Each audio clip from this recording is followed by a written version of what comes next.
Hello and welcome to the Digital Marketing Podcast. I'm your host, Patrick Lewis, and my guest today is Head of Digital at AstraZeneca, MichelleTucker. Enjoy. Good morning. Good morning. How are you? I'm well. How are you? Well, thank you. Oh, there you are. Yes, sorry. I'm good. I'm coffeed, watered. Beautiful. Yeah. Are you a coffee person? Don't drink coffee. I'm actually allergic. What? I know. Devastating. I'm sorry to hear What that. a weird thing. Why? Yeah. When did you learn that? That's When I devastating. was 24, Oh, so shame. like 2 years ago. Yeah. And what nature of the allergy? Um, so it's probably more, I think most people wouldn't call it an allergy. It's more I'm intolerant to it. So it just causes inflammation throughout the body. So it could be anything from stomach pain to my eyes going red, to my gums feeling swollen, my jaw feeling Goodness. sore. It's like just intense. Same as chocolate, same as gluten. So I'm allergic to those things as well. Goodness. Party. I'm sorry to hear that. That's Right. devastating news. It's one of my favorite things is my morning coffee. Oh, I'm sorry you're missing out on that. I used to love coffee too. Fair. How's your week been? Yeah, pretty good. Pretty good. Nice. I was a day ahead. So I had a meeting on Monday with someone. So I don't usually leave the house on Mondays.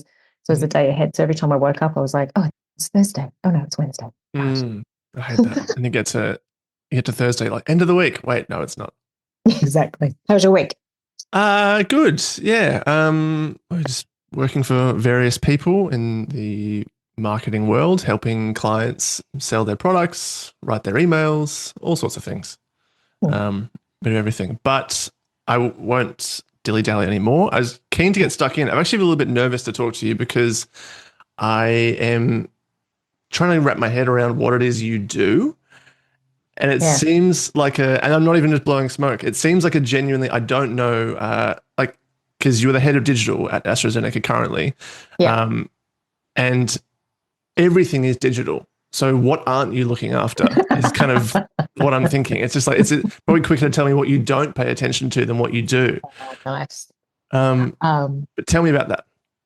oh, such a good question. I think the same thing. Everything is digital. So yes, I look after everything. No, I don't. So in the role, it's really bringing together. It's a layer cake, right? So it's a layer of what we look after. We bring together technology, data, and communications, Mhm. so that we can communicate better with HCPs and patients. And that's Right. basically it. And helping change mindsets of people. Well, that's a big thing, right? Is the transformation component. Exactly. Yeah, and I mean, I, we're jumping ahead a little bit. I wanted to know kind of how you got to AstraZeneca first, but I mean, while we're here, I mean, tell me the transformation thing. How do you move? Like, I mean, we're talking what, hundreds of staff, like, and Yes. culturally, maybe even thousands. I would be guessing. Yeah. So How do you steer a ship like that? Just in the cultural aspect. that's the bit, isn't it? So the digital bit is the easy bit, buying the technology, or we don't necessarily buy it. We're told what we get because we're a global organization. Hmm. And then the transformation, the human bit is the challenge. Mm. So it's never easy, but it is fun. And Hmm. you sort of work with cohorts of people who are all in. I put people into three buckets. Like it doesn't matter what job I've been in, there are three buckets. There are people who want to work with you, who are like, yes, the early adopters, if you will. Hmm. And then you've got groups of people who don't want to work with you and they're very obvious about it. And they're fun too, because you know you're going to get them in the end. Hmm. And then there's the group in the middle who say they want to work with you, but then they absolutely do everything that is the complete opposite of wanting to work with you. And Interesting. they're the challenging group. Hmm. Do you find there's a similarities between those groups? Like, I mean, is it a certain age demographic that maybe does or doesn't want to work with you, or is it different every time? Different every time. And I think that's one of the misnomers when people often say, I'll work with young people because they're so digitally native. Mm. But potentially they've had more exposure to all the tools and they've grown up with all the, they are digitally native. Mhm. The phone is definitely welded to their hands. Mm. That's true. But understanding the systems that sit behind that in terms of how to understand customers, how to use the technology to benefit a business for commercial gain, Mm. that's a very separate thing, and that is different ages and different I guess, behavioral types, different personas, if you will, that Mhm. that want to adopt. So it's all different in every single business. So what does that, I mean, just trying to implement these changes, what does that look like on a literally like a day-to-day basis? Are you sitting down with these people and saying, right, this is the problems I've identified, this is what we're going to do? Or are you working with them individually? Do you have managers who kind of, they go out and sow the seeds for you? Like it strikes me Yeah. as such a large company and a large role, not just Astra, but kind of, everywhere you've been. How does this get coordinated? It seems like such a huge scale of every company being such a huge project. And it is lots of fun, and it is complicated. So that's what you're kind of alluding to. So I'm very fortunate in this particular role to have a team of highly talented digital managers that do that and go out and take the strategy that we've developed. Like, where do we want to be? So I call it a two-speed digital economy. So I stole the two-speed economy from Julia Gillard and I just stuck digital in it. Bless her. Amazing. Now Yep. it's mine. So two-speed digital economy. So the digital team, we have to be running like a hare, if you will, in terms of trying to bring together all the information, be ahead of the technology, understand data, understand comms and marketing and the customer. Mhm. And then the second speed is how we roll it out to the business. So we work with people who are willing first, and the digital managers will find those people within different brand teams or different parts of an organization. We'll work with those, and then you slowly chip away with small projects. You won't go straight to the most exciting, most Mm. visionary thing. You start with the small projects, and you start to get runs on the board. Mhm. And then I guess there's a sense of FOMO with some of the people who identified themselves as absolute non-believers and they were never going to do this in the first place. Mhm. Those people start to say, oh, okay, maybe there's something in this that we could adopt to our business Mhm. to get, brand growth, commercial outcomes, etc. And then they do. And again, so then you work at the bottom and you start chipping away slowly, slowly, slowly with them. But while Mm. you've got this other group of people who have adopted a bit earlier, they've progressed on to the next phase and they Right. keep progressing and progressing while you then bring everyone on the journey Mhm. slowly, slowly. That's so cool. How do you find yourself in a position like this? Because Mm. people like professionally, sometimes never figure out what they're like, what they enjoy doing. But it seems like you're clearly, would you consider yourself more people orientated or more tech orientated, or are you kind of treading the line in the middle?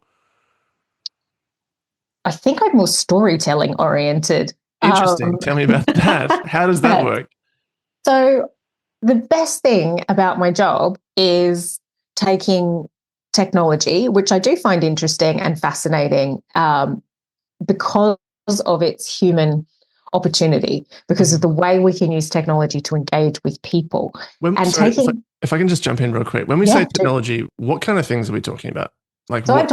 I bundle it all together in terms. So Martech, I'm only mostly playing with Martech, but Mhm. then also there's AI. I put into that as well, and Mhm. then there's also if I can add data into it as well, which probably a lot of data people will be outraged by. But so if I think about the sort of the non-pure play marketing, so comms, and then there's data and technology. So those things I find fascinating and Mhm. interesting.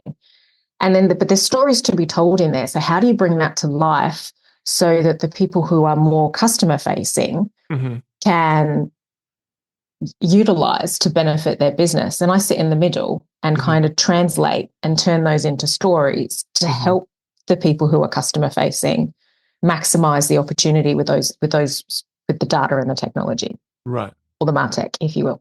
Are you having to kind of, so you literally are translating kind of, I mean, the only analogy I have is I used to work very closely with musicians, and you'd have the engineers who wanted to tell you all about how certain things worked, and then you had songwriters on the other end who just wanted to know what things sounded like. So you'd take their engineer speak and have to translate it for songwriters and say it sounds gentle is what they're trying to say. So you're constantly trying to flirt with these two groups and make them get along. Is that kind of your Absolutely it. right, the Yeah. communicator? That's Yeah. so Yeah. cool. Um, and you'll have to forgive me because the next question I've got. It's like you'll think I'm five. I'm just basically Astra.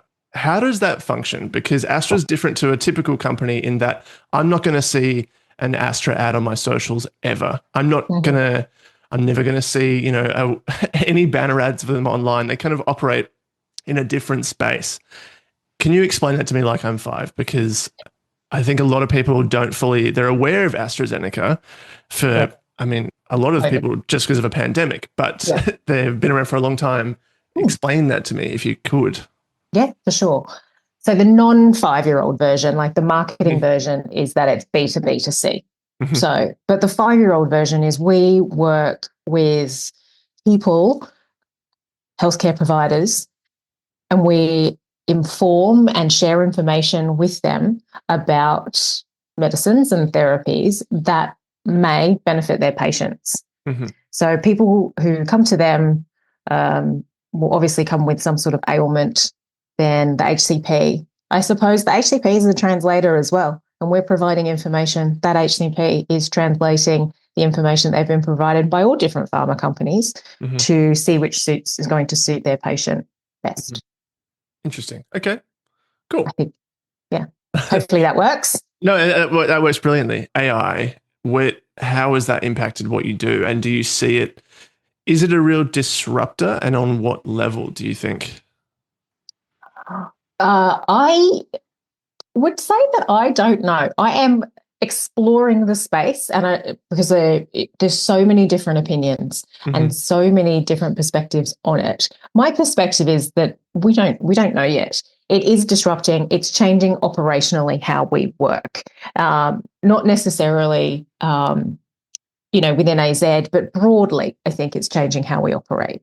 And the analogy, because I love a story, is that I've got is that the I'm really interested to understand how humans are going to change over time. Hmm. So if the washing machine and the dishwasher, etc., were invented to alleviate our time so that we could do other things, what we did with that time was work.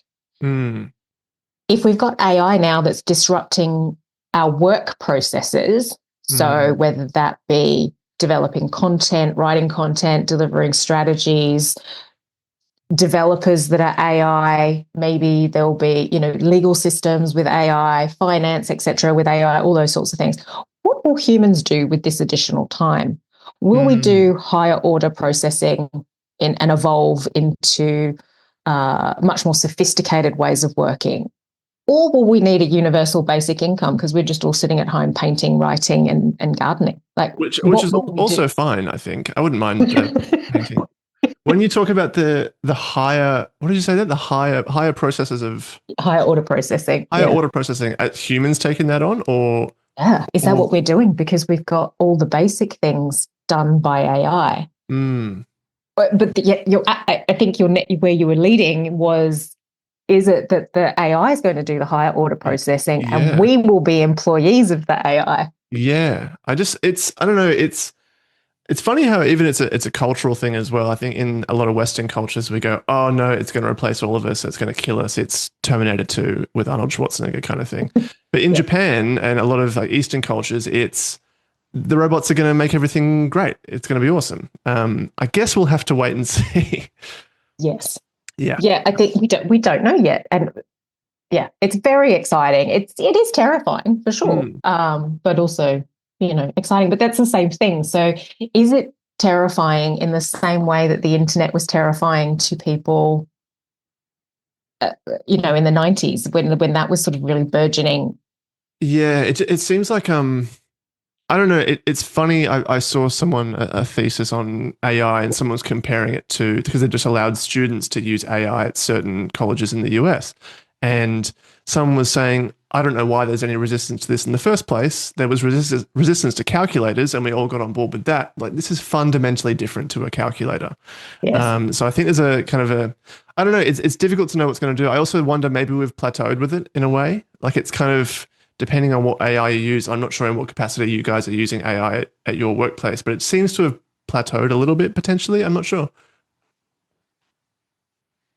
I think there's sort of a lot of conjecture about it. Is it plateauing? I think there'll be another step in the evolution that will change things. So if we look at like a year ago, some of the innovations that came out that were using AI and helping people use AI, and you were paying for licenses. So, for instance, like logo creators and content creators, you were paying for those tools that someone very clever had said, "Oh, we could make some money out of this."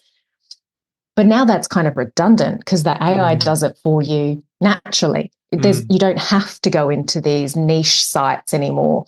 So I just am of the mind, everything we create, will it be made redundant by AI itself as it sort of continues to feed itself and learn, so that we don't have to pay for these niche things? Obviously, there are much smarter people out there talking about AI than I Yeah, am. sure. And I'm We don't just, want to, before we move on from AI, because don't want to get stuck on it like everyone else has. Are you kind of, are you finding you guys are using it more just internally for simple tasks, or are you kind of looking at yeah. customer facing options to help with that, anything customer facing? Yeah, so we've had a couple of conversations in terms of what it could look like at a customer-facing piece, and some cool things we could do there. But we really are focused on operations, and I think that that's the trick that everyone is kind of missing at the moment. There's commercial opportunities beyond operational simplification, but obviously is cost saving. That's fair. That's one avenue. But how does it actually contribute to the top line a little bit more? Anyway, but yes, more operational at this point. Interesting. Once you, sorry, when you get, you sort of implement all these changes, you enact the transformation at any given workplace. Do you ever find yourself in a situation where the outcome isn't what you expected, and maybe it didn't work as planned, and you have to wind back certain, new protocols or anything? Or is it once you kind of roll out a new way of doing things, it's so data driven that you're kind of sure of what you're doing? Never. It never works out the way I planned. Right. Only because we're in a plan, you're aiming for perfection, and you've kind of got this vision that's perfect in a vacuum with no humans and no emotions and no different perspectives. It's perfect, and it never works out like that. Only because people have their own ways of operating, and I think for me, as long as we get close to it, it's fine. Because it will never get to absolute perfection. So it never works out. In terms of winding back, I don't know that we wind back and might pivot and move into another direction, and just go, okay, well, that doesn't work, and then change. But yeah, so that's right. Because it is hugely data driven, right? I mean, and like what kind of, I mean, again, I'm trying to imagine, like trying to picture the scope of your role for myself. Like you getting data and be like, cool, there's sticking points in these things, and then you've got to come up with a strategy to then just remove those sticking points, essentially. Yes, pretty much. Right. The easiest area to working is when digital is your product. So when working in like startups that are at growth phase, or in publishing where digital is the product, it is so much easier to solve the friction points of customers because you can see it.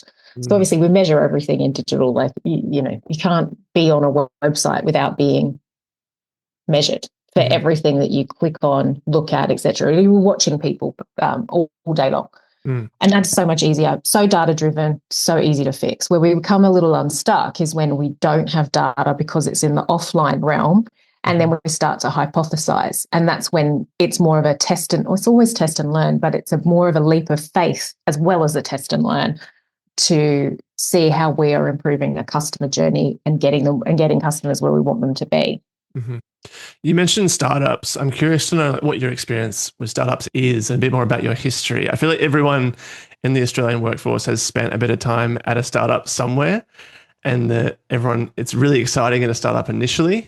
And then you kind of go, you can do whatever you want, just turn up when you like. And then, you can just set your own hours. Yeah. And you go, oh, what's the catch? Oh, you haven't got any money. So I'm just curious to know kind of your origin story. Did you start with startups and move up, or was that kind of a beeline in the road? Oh God, I don't even know. It's so long ago. No, I didn't start in startups. My first job was for Universal Studios in London. Wow. What a score. Peaked early. So much fun. Just, so much fun. I worked there for a year or so, and then so in marketing, like junior marketing person, and then moved back to Australia and worked in film for a while. Oh, in And then what I decided, capacity? so in the UK, did marketing, in Australia, did marketing, but I also built the product. So we were in Australia working for a company in Brisbane that doesn't exist anymore, but we were licensing international film and turning them into making DVDs. And Oh. then back in the day, Mm. I've just told everyone how old I am. So basically, selling DVDs into Kmart, Big W, Coles, Woolies, etc. Back when people were collecting films. More so, obviously, we don't need to do that anymore. So, yeah, Yeah. actually, sort of building them and marketing them. And that was super fun. And then I decided to get a little bit serious. And I worked for the RACQ because I'm from Queensland Mhm. and worked Oh, there for whereabouts in Queensland? Brisbane. Right. You a Queenslander also? No, I Oh, am in Queensland currently, but I am, oh right. yeah, I'm from, born in Newcastle, raised in Sydney, currently living in Cairns of all places. Wow. Yeah. Yeah. What took you to Cairns? My partner's a nurse, and nurses are very well looked after in Queensland compared to New South Wales. Oh, amazing. So yeah, she's got some family up here as well. And we were just gonna go. We said, let's do 1 year in and Yeah. out, 1 year. Mhm. And we got to the end of the first year. And we're like, well, the apartment's only really just set up now, so why don't we just enjoy one more year of this fully set up? And we bought a house last week, so I think we're gonna be Oh, here for a while. Halfway amazing. through our third year. Yes, thank you. Oh, congratulations. That's so good. Yeah. I mean, it's the only one of the only places in the country I can afford to live and would live. As a crucial double act that I can't. Sydney doesn't offer anymore. I would live there, can't afford to live there. Yeah, well, Yeah, yeah, that's exactly right. yeah. Um, But enough it's about always me. hot. Yeah, yeah, yeah. It's beautiful. It's Cairns is a little bit like going. So, I mean, you remember the '90s? It's a bit like that. It's kind of going 20 or 30 years back in time. And people kind of dress and say things, and you go like, really? That's so funny. So Yeah. true. Yeah. Yeah. But it's like the lovable um uncle that says the Mm. wrong thing at the Christmas party. That's Hmm. Cats. Yeah. Hmm. Yes, I've It's one of my adorable. It's charming, yeah, I have but like inappropriate. yes, I have met people who say things, and I'm like, I haven't heard. The last person I heard say that was my grandfather, and it's because he was 88 and he thought it was fine. But it's not okay to say that anymore. But I don't know. Even having those conversations, I feel like I would be the one being a bit on the nose, just to point out like the overtly casual racism. Yeah. Yeah, Yeah.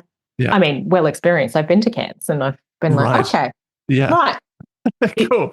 There's been no brown person in this bar ever, but okay. Yeah, well, yes. Look, before we go down that very deep We just need dark to rabbit wind this hole, back. you Yeah. were selling DVDs.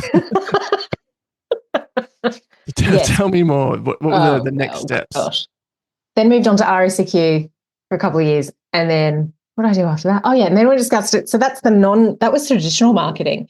And then I moved into digital and actually was some leap of faith from my boss, ended up being the head of marketing for the digital arm of a publishing organization. Hmm. And that's when it really started.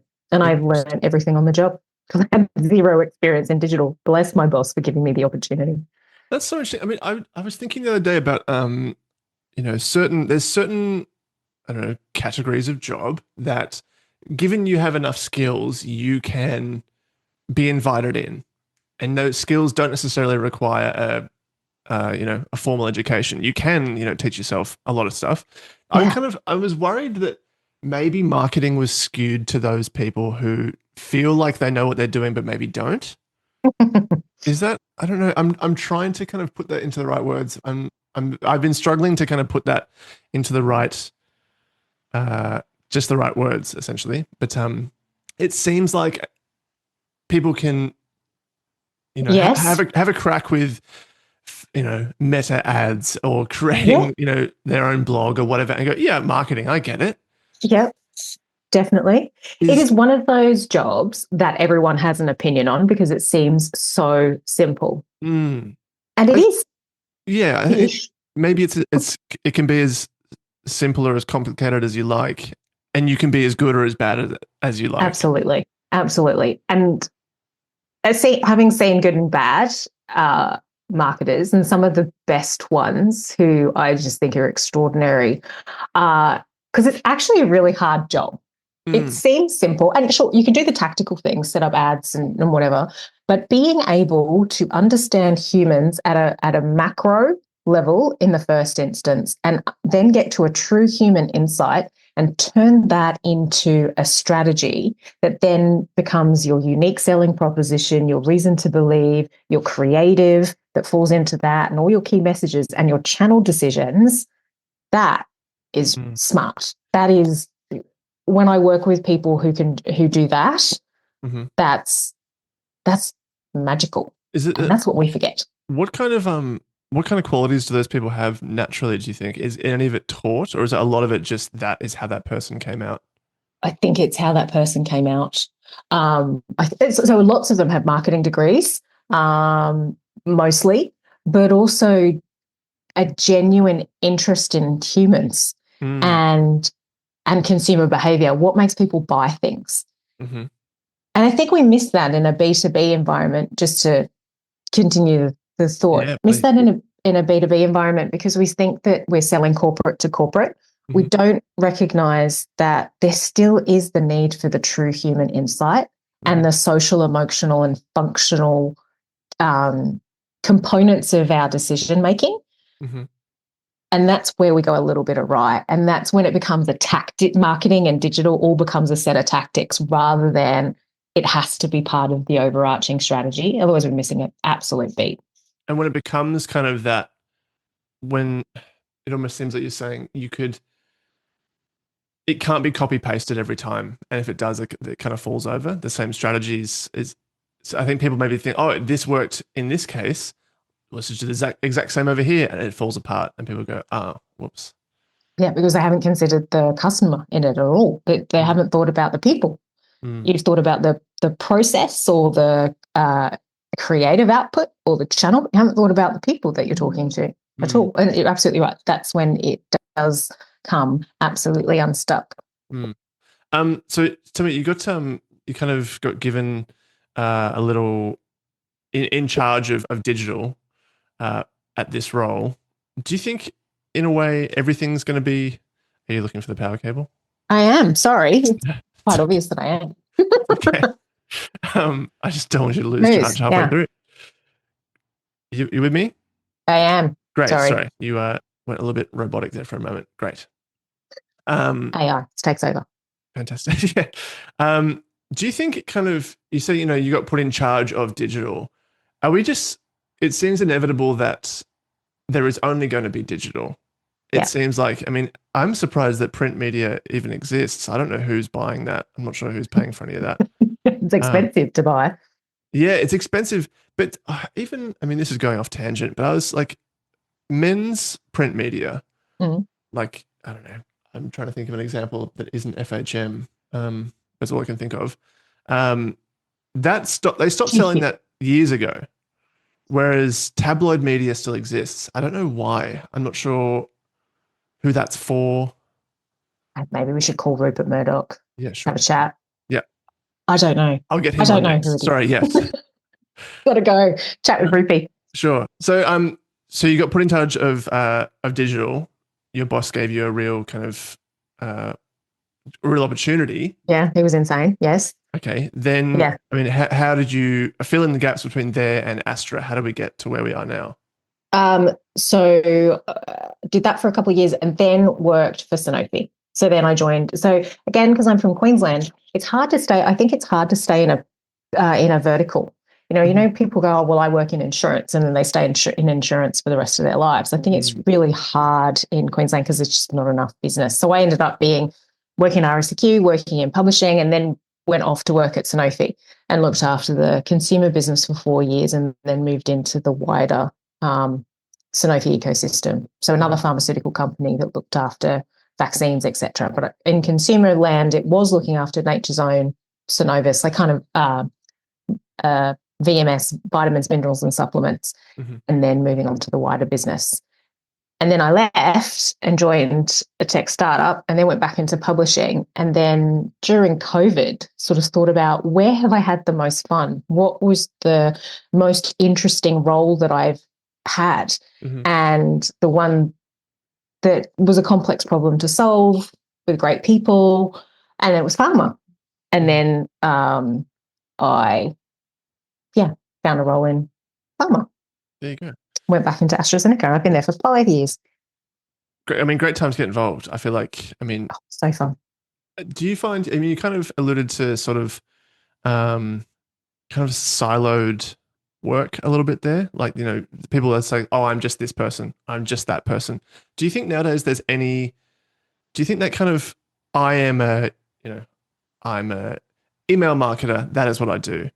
Do you think there's room for those people who are just kind of like, that is their only deal? Or do you think nowadays with the how easily it is to acquire knowledge, how quickly things move in and out of the workplace, do you think people are companies are looking for jack of all trades kind of people who can sort of muck in everywhere, or is there still room for that kind of that one task professional?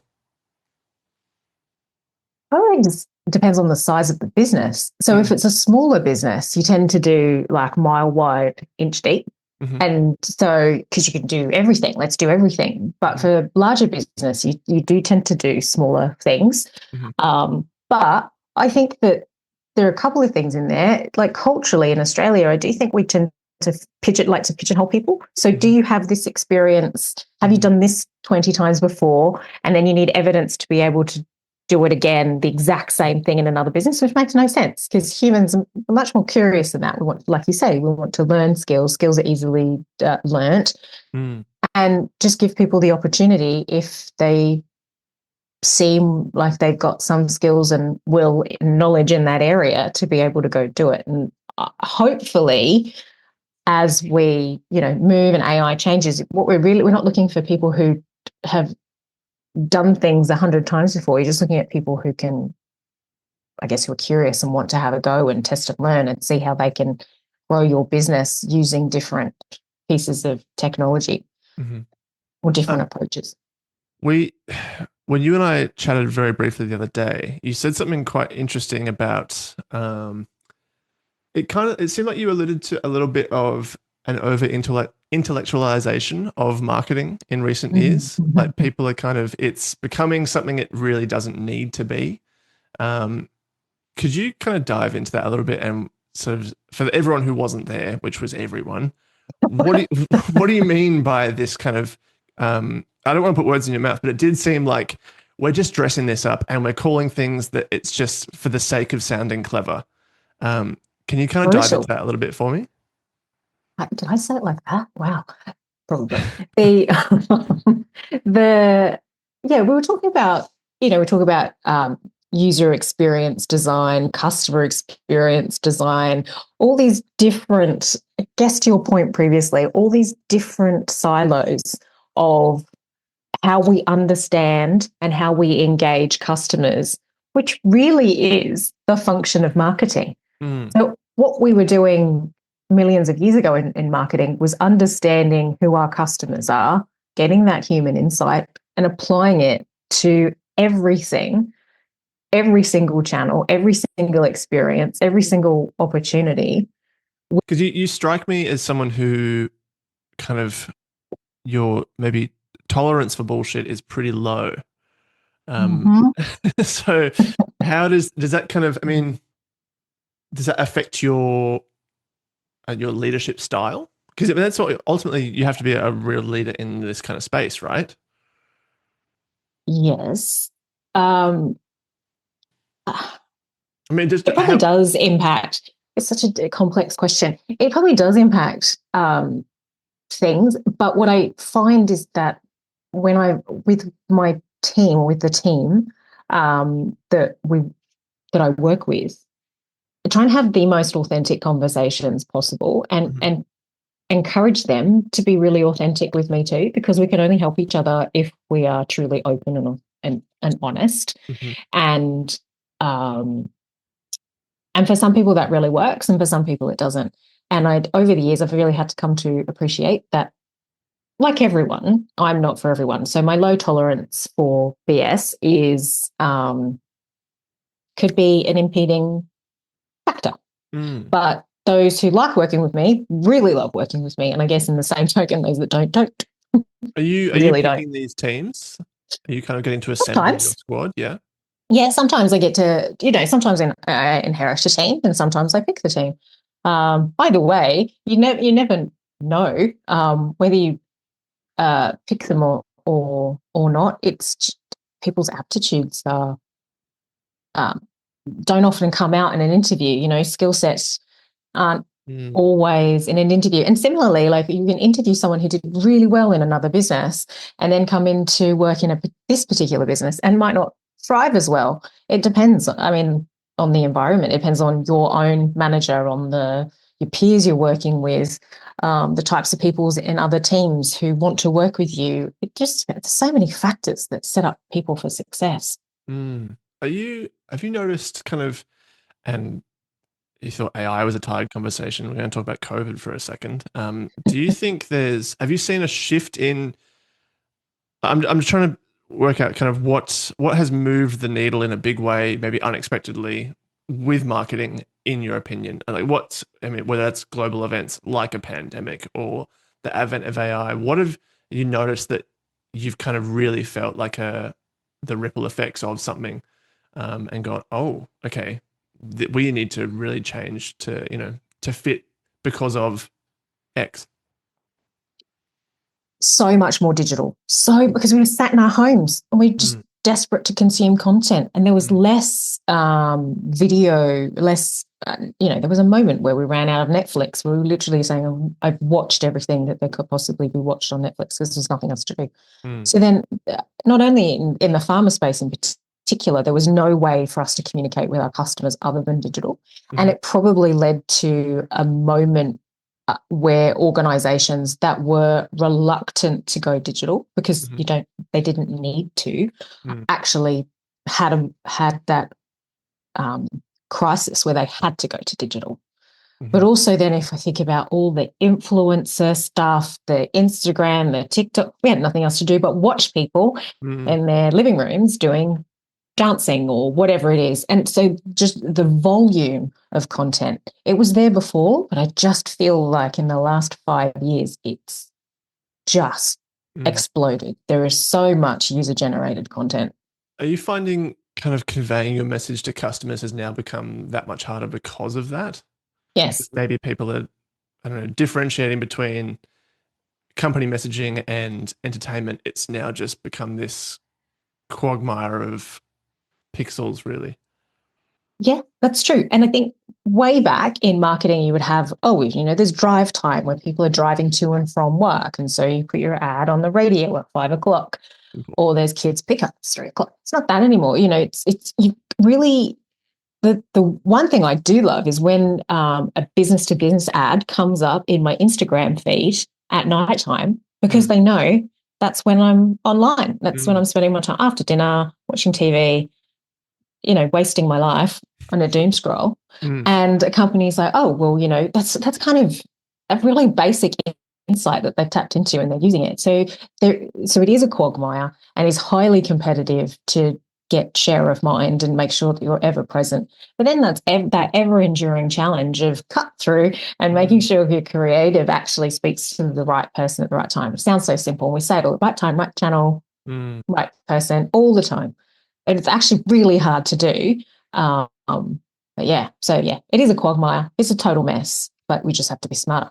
Where do you see, sorry to circle back to AI, but how do you see that affecting? I mean, I just saw last week Microsoft had published kind of the top 40 jobs most likely to be impacted by AI and the top 40 least likely to be impacted by AI. Uh, and even Zuckerberg thinks that there's a potential for the AI is just making the creative, the AI is setting all the parameters. I mean, what are your thoughts on that? For someone who's maybe really wants to get into marketing and they, going off to uni, what do you tell this person? Understand your customer. Mm, So it's without the humanity. It is just admin, isn't it? Like this is just administrative tech. Mm-hmm. But with true human insight, I don't know that AI can replicate that just yet. Mm-hmm. So we will always be buying things.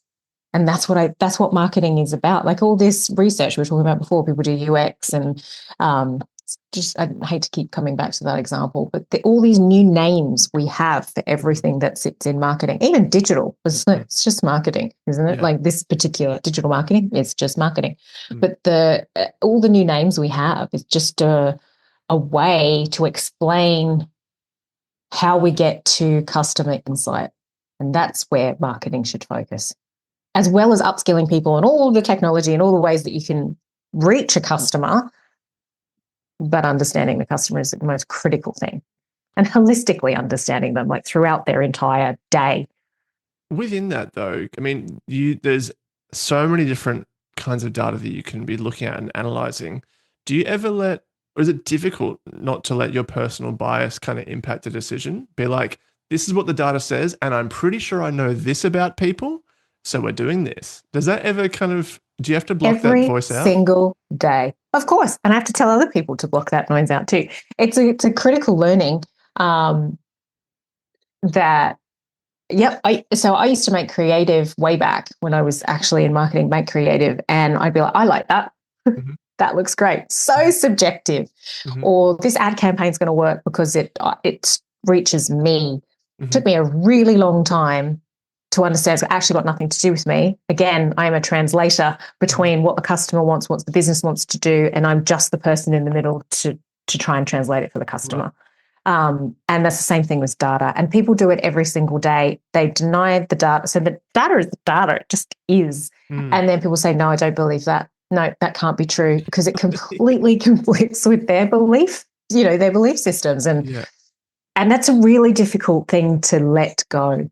But I think when people tell you something by the way that they act that shows up in the data, it has to be true.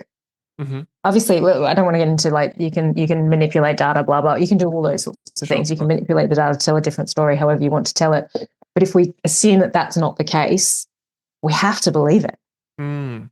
Do you ever find yourself being kind of, I don't know, just kind of shocked and go, "Oh, that is not what I knew of the world." That, hmm, A lot. right. And things that you would put money on to work don't Mm, work, and things that you'd be like, that is so rubbish, and then mm, they work. Like, well, it just goes to show I have no idea after all. So all I was talking about, that true human insight, yada mm. yada, you still can get it wrong when you put it in market. Yeah. And I guess that's the wonderful thing. That's what Mm, makes it. When you were asking before, like, do you just ever settle and say, oh, this is how it's going to be for the next 12 to 18 months? It's not possible because you'll always be surprised. New tech coming in, customers respond differently just because of something from one day to the next, mm. ad burnout, all those sorts. It's continuous. Is there a particular project that maybe you're like especially proud of? Maybe because it did work exactly how you'd hoped, or maybe it turned out even better than you'd planned. Like, is there any career highlight that you're like, you know what, that went really, really well? So difficult. So project wise, I would say early on, when looking at like working in the consumer healthcare space, there were lots of things there that it took from sort of 15 years ago. People really didn't want to do digital at all. There were people who were saying that this digital thing was a flash in the pan. Mm-hmm. Good. Mm-hmm. And that's panned out well for them. And then, but taking that entire business from sort of nothing to where I left them, which was very comprehensive digital programs, that's awesome. But without wanting to sound really naff, my absolute career highlights are working with people and seeing them flourish. Like they've had people who've worked with me go from being, digital coordinators or digital managers to then going to leave the business and becoming their own head of digital or head of different departments. And I know I sound really cheesy, but No, not at all. that is actually bigger for me than because the work is the work, and it is a joy. That's fun, but changing the people and having impact on people is actually what I would say would be And is that the something best.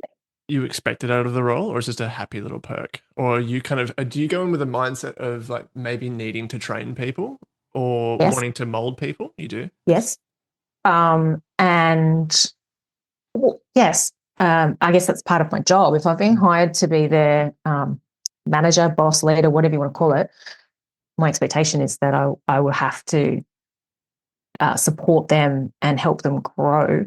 Mm, And the ones that are open to it and go on and succeed, that's such joy hmm because it's worth it. Um, yeah. hmm. I mean, I've only got a couple more questions for you before we wrap up. I mean, because you have been doing this for a little while now, even just at Astra. Yeah, that's a What polite way of saying how old I am. Thank you. no, I have no idea. Like, I wouldn't even I guess. won't even tell you. Yeah, Yeah. great. But what keeps you, and I feel like maybe you've already answered it. What keeps you curious in this space and what keeps you turning up every day? It's the change. So I've always loved learning. Hmm And I think I have a sense of FOMO if I'm not learning something, hmm which is weird. But this is my job, and so I want to learn everything I can about being, a better leader, a better human, a better person who operates technology, understanding the tech, understanding the data, how to do those sorts of things. So love all of that, and that's what keeps me turning up every day. I think if I was doing something else for a living, I'd probably still I don't know. Maybe it'd be less interesting. It's the pace of change that keeps me engaged. Mm. That's what I like the most. And if you had to kind of again for the young uni, up and comer who wants to move into digital, or anyone who's thinking of coming into the digital space, what is the one piece of advice that maybe you wish you knew or that you have come to know as being gospel in the space? And I think maybe you've touched on it a couple of times already, just with knowing your customers and telling that story. And it is that it's I think without understanding the human, you've just got a bunch of expensive admin. Mm. So yeah, understanding and simplifying things, being able to simplify things. There's a whole raft of things that you have to be enthusiastic, curious, probably a little bit pushy, Mm. um, and a little bit convincing if you can.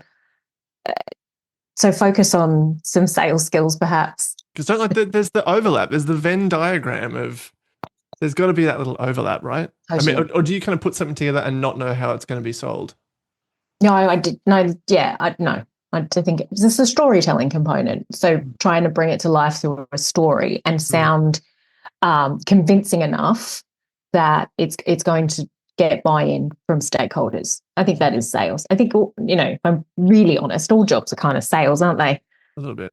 Got to kind of convince everyone of something, and then you go and do the work. But you've got to convince people. Mm. Like your job would be there'd be some sales in that, trying to convince people that what you're saying is the right thing to do. I mean, we convinced you to come here, so Oh, good job. Yeah, well done. that's all I've got for you. MichelleTucker, thank you very much for joining us. Enjoy your weekend as well. Yeah, thank you. You too. Enjoy. All right, I'll chat to Take you care. soon. See All you. right. Bye. See ya.